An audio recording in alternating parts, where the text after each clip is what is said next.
All right, welcome to another deep dive where we take those fascinating sources you send us and really pull out those insights that you need to know so you can become instantly well-informed on whatever topic you're exploring. That's right.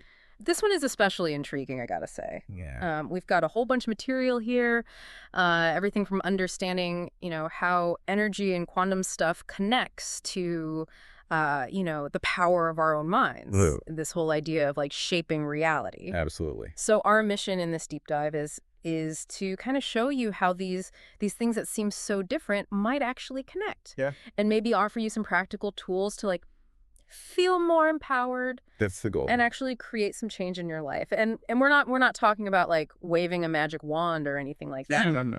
But more like just getting a better understanding of some of these principles of how things work, Yeah. inside us and out in the world. The material you've shared touches on some of the biggest questions about reality, Yeah. from those tiny quantum interactions to the potential of human consciousness. Right, right. And I think what's so cool about this is this recurring theme of personal power. Yeah.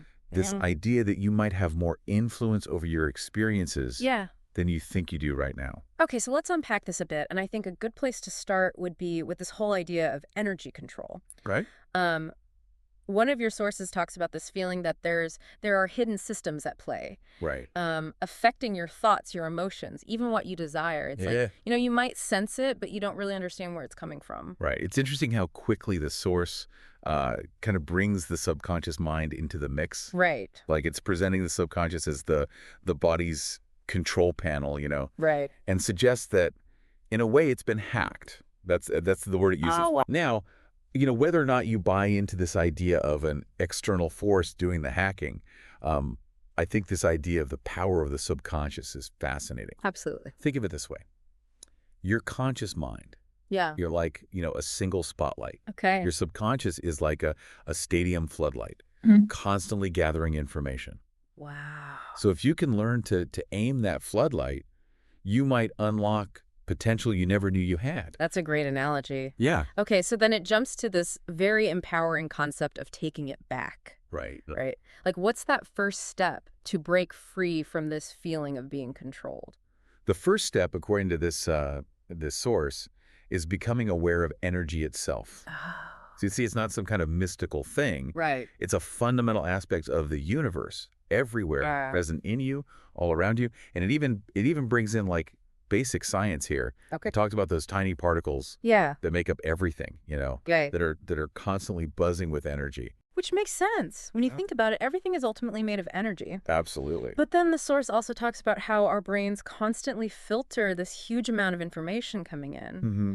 So how does that relate to this feeling of being stuck in these patterns? Well, what's interesting here is the idea that this filtering, while it's necessary, Yeah. so you don't get overwhelmed, can also limit what you perceive, right? Okay. So if your internal filters are set in a certain way, Mm-hmm. maybe because of past experiences, beliefs, you might, without realizing it, be blocking out opportunities or staying in these familiar cycles that aren't helpful. Right. And it's like you don't even know you're doing it. Right, exactly. The source tells this story about a woman, Sarah, who just by doing these simple breathing exercises Oh, yeah. started to actually feel and even direct energy within her body. Mhm. Now, I know that sounds a little out there, but the source really emphasizes that our bodies are natural conductors of energy. Well, this really resonates with practices in many cultures that focus on breath work and paying attention to subtle sensations in the body. Right. It kind of compares it to like electricity flowing through a wire, Okay. saying that energy moves through specific pathways in our bodies. Right. And the idea is that if you can learn to perceive and guide this flow, Yeah. you might tap into abilities you didn't even know you had. Like what kind of abilities? It mentions things like boosting your strength, speeding up healing, even influencing the energy around you. It does. And it's quick to point out that this isn't for like special people. Right. It suggests that anyone can learn these techniques. It's just practice. So where would somebody even start? Well, it starts with awareness Okay. of your own internal energy. Okay. It offers this really basic exercise for the listener to try. Okay. I'm listening. Close your eyes, focus on your breath, And just notice any subtle sensations in your hands, your feet, Okay. maybe a little tingling or warmth. I can try that. It compares it to learning to ride a bike. I like that. You know, Yeah. it's about cultivating a new kind of awareness. Like, just like you gradually learn the balance and coordination for a bike, the idea is that with practice, you can start to perceive these flows of energy within yourself. Okay. That makes sense. Like any new skill, it takes time to develop. Exactly. And then the source brings in quantum physics, Right. which is where things get even more interesting. It talks about how tiny particles can affect each other instantly, even when they're far apart. Mm-hmm. And it kind of suggests that, the energy in our bodies might have similar interactions with external energy. That's a big jump. Yeah, that's a pretty big jump. It is a connection that sort of ventures into where quantum mechanics and biology might overlap. Right. Quantum entanglement. It's a well-documented thing at the subatomic level, Yeah. but its role in larger systems like us. Right. And the environment is still being researched. So it's like we know it's there, but we don't quite understand how it all works on a larger scale. Yeah, exactly. Yeah. But it's a powerful metaphor for interconnectedness. Yeah, for Yeah, sure. Yeah. Then there's this other story about a construction worker named Mike Yep. who apparently used this energy direction thing to help his chronic back pain heal way faster than than the doctors expected. Right. And again, it's presented as not a miracle, Right. Yeah. but like using these natural principles. While those stories can be inspiring, Yeah. it's important to remember personal experiences Right. can have a lot of factors at play. Mhm. More research is always needed. Absolutely. But it does highlight that connection between the mind and body For sure. and healing. Okay. So then the source gets into this kind of tricky territory about why this energy control stuff isn't more widely known. Okay. And it suggests that maybe certain groups throughout history wanted to keep this power a secret. And they created these complicated systems to make it seem unattainable, like you need some sort of, special training or something. Right. And it contrasts that with this idea that it's actually very simple and natural. Yeah, it's a pretty bold statement. Mhm. Did the source offer any actual evidence for that? That's a good question. Or was it more kind of presented as a possibility? Yeah, it didn't really go into specific historical examples Okay. or hard evidence. Okay, More like a possible explanation gotcha. for why this is mainstream knowledge, really emphasizing the simplicity and accessibility of it. Okay, interesting. Yeah. It then gives another really simple exercise. Just rub your hands together Oh. and then slowly pull them apart and notice if you feel any resistance. Hmm. And it says this helps you kind of tune in to these energy fields. Right, train that awareness. Yeah. And when we say energy fields in this context, Yeah. we're talking about actual electromagnetic fields that you could measure with a device. Or is it more about those subtle sensations of warmth and pressure and things like that? That's a great question. Here, it seems like it's referring less to those measurable fields Okay. and more to the subtle sensations, those interactions we don't usually pay attention to. Gotcha. So the resistance you feel, it's like a manifestation of this underlying activity, Okay. maybe related to heat or even those bioelectric interactions. Interesting. Okay, Yeah. so the source then talks about potential applications beyond just health, things like enhanced physical performance, like athletes, Yeah. sharper mental clarity, Yeah, yeah. and even influencing electronics. Okay. It even mentions military research into this stuff. That last one does sound a bit far-fetched. Yeah, it's a little out there. Yeah. But, I've also heard stories about, people who can supposedly make streetlights go out Right. or affect electronic devices just by being near them. I've heard those too. So who knows? It's, there's definitely been interest in those unconventional capabilities Yeah. in different fields, including military, as you said, but Yeah. scientific evidence for, directly influencing electronics with your mind. Right. It's very limited and Yeah. often debated. Right. So approach with caution. Exactly. It also kind of cautions against those teachings that are overly complicated, suggesting that maybe they're designed to make you dependent on a teacher or a guru, Right. or even just for financial gain. Mm-hmm. And it says, stick to the basics, trust your own experiences. I think that's good advice in any field. Yeah, for sure. Be wary of those overly complex explanations Yeah. that don't lead to practical results. It's like cut through the noise, get to the core principles, and just see what works for you. Absolutely. Focus on your own direct experiences. Yeah. And it suggests that with consistent practice, you might start to notice things like your senses becoming sharper, Okay. feeling more connected to the environment, and maybe even, again, those effects on electronics. It's framing these as natural human abilities Right. that we just don't usually cultivate. So it's not that they're like supernatural. No. It's more like they're dormant. Yeah, dormant potential, maybe. Yeah, exactly. Yeah. And it concludes this whole section by saying that we're really just scratching the surface when it comes to understanding and applying these techniques. It does leave you with a sense of, like, untapped possibility. Totally. It's like, oh my gosh, there's so much we don't know. Like, it really encourages that kind of open mind. Yeah, for sure. Yeah. Okay, let's shift gears a bit Okay. and delve into this really mind-bending topic of quantum entanglement. Oh, yes.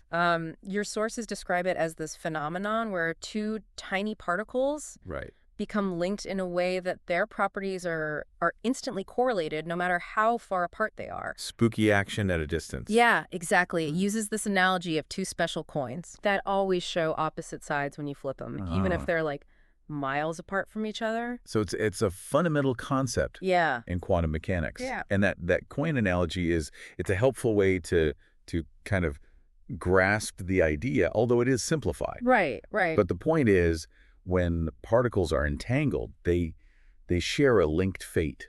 Yeah. You measure a property of one, you instantly know about the other. It's like they're communicating faster than the speed of light. And that's what troubled Einstein so much about it. Right, because it seemed to violate that fundamental speed limit of the universe. Exactly. He called it spooky action at a distance. Yeah. Because it seemed to contradict his theory of relativity, which says nothing can travel faster than light. But scientists have actually proven that this entanglement thing is real, right? They have, through many experiments. Yeah, the source mentions that 2015 experiment at Delft University. Oh, right. Where they entangled electrons that were over a kilometer apart. Yes, numerous experiments over many years Yeah. have provided strong evidence that quantum entanglement is real. So it's not just a theory, it's a proven phenomenon. It is, as strange as it seems. Yeah, so what are the practical applications of something like this?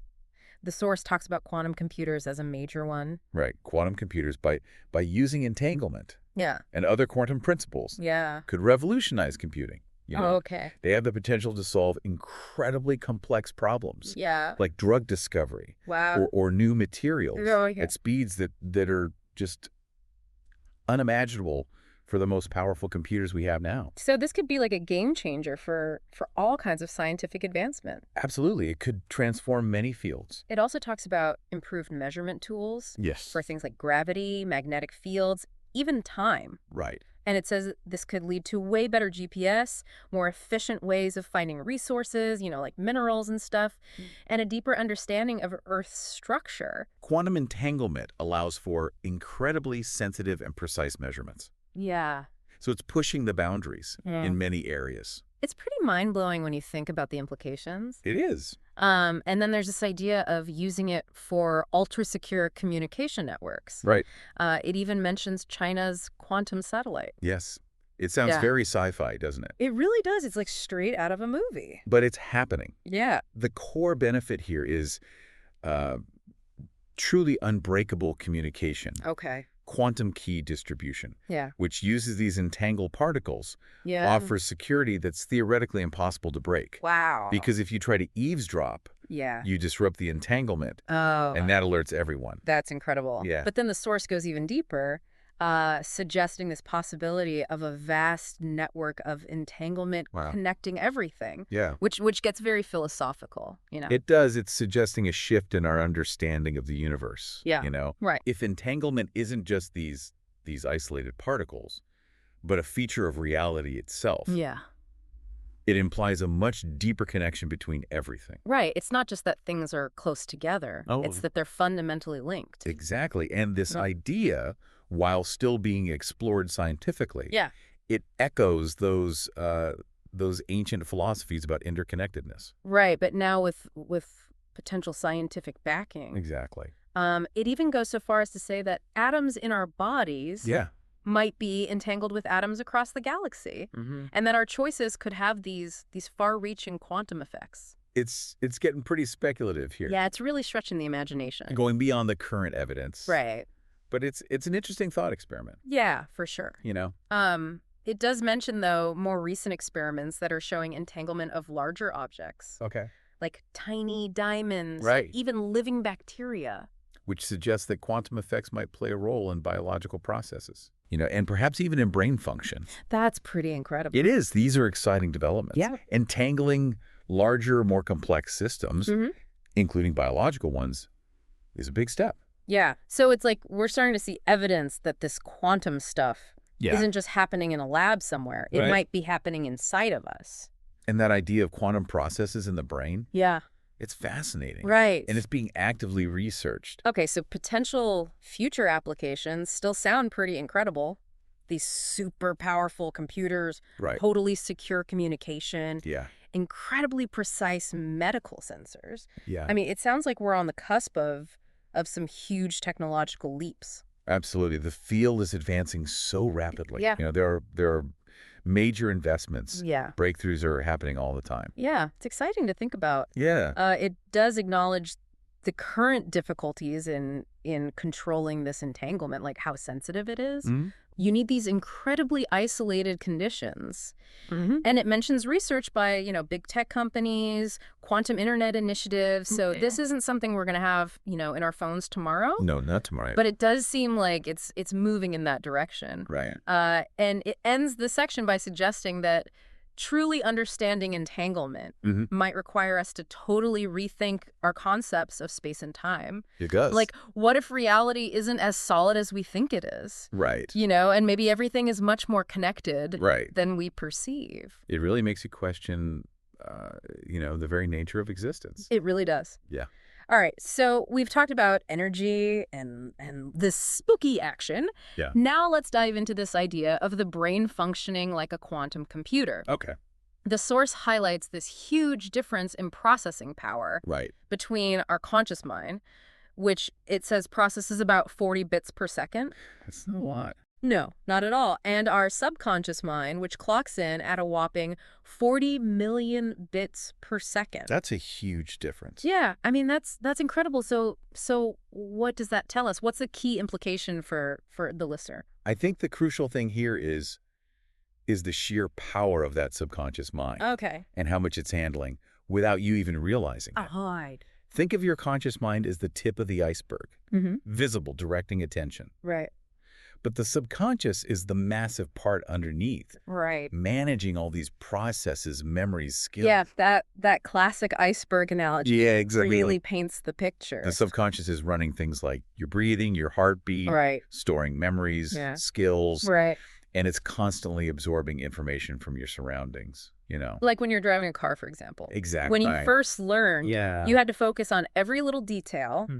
but now your subconscious just handles it. You can think about other things. Right, exactly. Yeah. And the source makes this interesting point. The subconscious doesn't really distinguish between what's real and what's vividly imagined. Interesting. And it says this is why mental imagery is so powerful. Right. Athletes use it all the time. All the time, yeah. So what's the principle behind that? Why does that work? Well, the pathways in your brain Yeah, activated by really vividly imagining something right. are very similar to those activated when you actually experience it. Wow. So your subconscious responds to these strong mental images Yeah. as if they're real. Okay. That's why mental rehearsal can be so powerful. Right, for skill development, building confidence, even influencing your physical state. Absolutely. It's like your mind can't tell the difference between the real thing and a really vivid thought. Right, if it's vivid enough. Yeah, that's really fascinating. Yeah.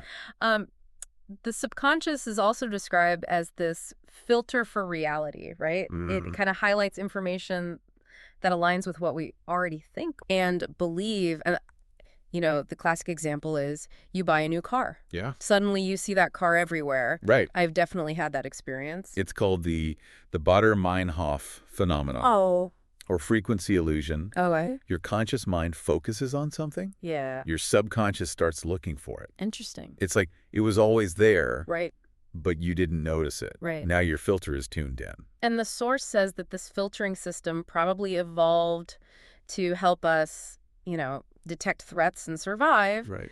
But it also points out that it can work against us. Right. Like, for example, with people who are prone to anxiety, Absolutely. they might be overemphasizing those potential dangers. It highlights how subconscious programming, Yeah, from our past, our beliefs, yeah, can shape our perception of the world. for sure. If your subconscious is always looking for threats, Yeah. it can create a reality where danger seems to be everywhere. Right, so you're constantly on edge, even if there's no real reason to be.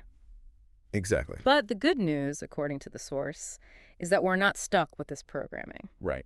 It says it's trainable It is, yeah. through repetition and strong emotional engagement. Which is where habits come in. Yeah, Those exactly. automated sequences that have Yeah. become ingrained. And the more emotion you attach to those repetitions, Yes. the stronger the connection. The faster it sticks.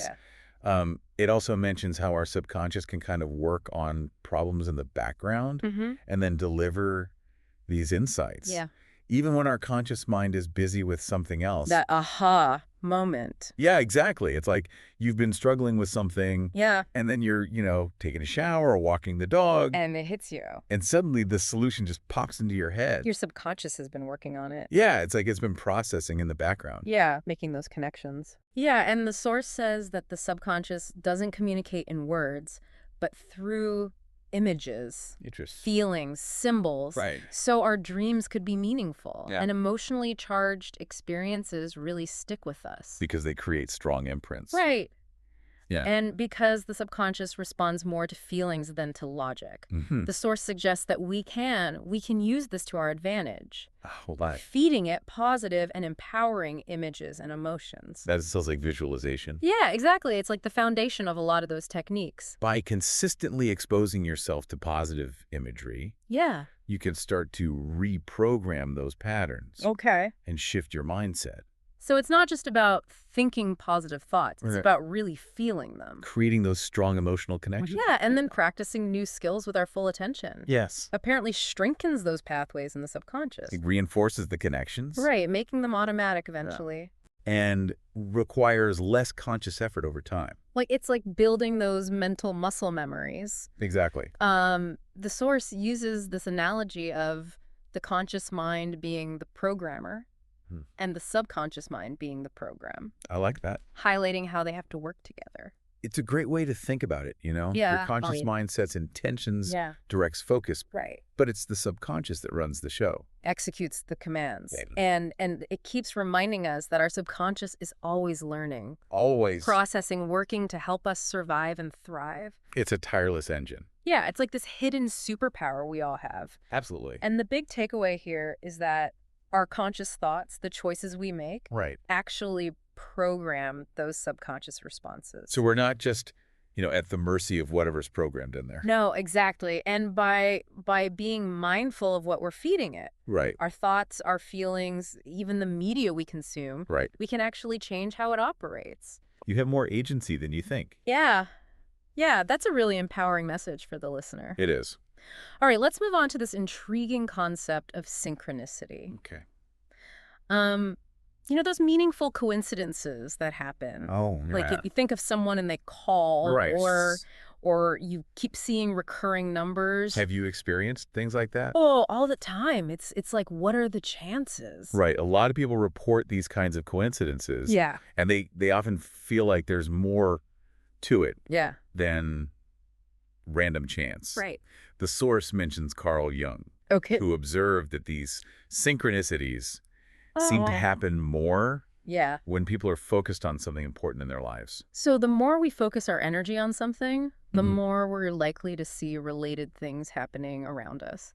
It's like our minds are somehow attracting those connections. Yeah, it's a bit like when you're looking for a new car, Right. suddenly you see that car everywhere. It's that same filtering mechanism. does. Right. We're bombarded with information. Yeah. But our brain focuses on what's relevant to us. Right. So if we're thinking about something, Yeah. we're more likely to notice it. That's like tuning a radio. Right. You only hear the station you're tuned to. I like that analogy. Yeah. And this filtering process can lead to different people interpreting the same event in totally different ways, Absolutely. depending on what they're focused on, right? If you're looking for opportunities, you'll probably see them everywhere. But if you're focused on problems, So you find more problems. it's like it really highlights the power of perspective. Your mindset shapes how you see the world. For sure. But synchronicity seems to go beyond just noticing things, right? Yeah. The source talks about it as evidence of a bigger web where our thoughts might actually create ripples in reality.